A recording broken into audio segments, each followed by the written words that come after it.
எனக்கு பயமா இருக்கு பக்கத்துல போய்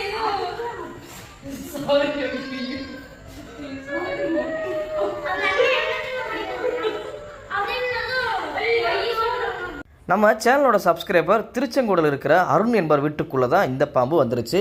இது எந்த வகை பாம்பு அப்படின்னு கேட்டு வீடியோ அனுப்பியிருந்தாரு. இது விஷப்பாம்பா விஷமற்ற பாம்பா என்று பார்க்கலாம். அனைவருக்கும் யூஸ்ஃபுல்லாக இருக்கும். இந்த வீடியோ முழுவதும் பாருங்கள். இந்த பாம்போட பெயர் தான் எண்ணெய் பனையன், நஞ்சற்ற பாம்பு. ஆங்கிலத்தில் பேண்டட் குக்குரி ஸ்னேக், நான் வெனமஸ் ஸ்னேக் தான். இந்த பாம்பு பயம் வேண்டாம். இது பார்க்க கட்டுவிரியன் மாரியே இருக்கும், ஆனால் இது கட்டுவிரியன் பாம்பு கிடையாது. தமிழ் பெயர் எண்ணெய் பனையன், ஆங்கிலத்தில் பேண்டட் குக்குரி ஸ்னேக் அப்படின்னு பெயர் இருக்குது. இந்த பாம்பு அதிகபட்சம் 1 அடி தான் வளரும். அதுவும் இல்லாமல் இந்த பாம்புகள் பரவலாக அனைத்து இடத்துலையும் காணப்படும். இந்த பாம்பு கடித்தாலும் நம்மளுக்கு எந்த ஒரு பாதிப்பு ஏற்படாது. இந்த பாம்பு பயப்படாதீங்க. தொடர்ந்து வீடியோ பாருங்கள், பயன்பெறுங்க. மீண்டும் சந்திப்போம். நன்றி, வணக்கம்.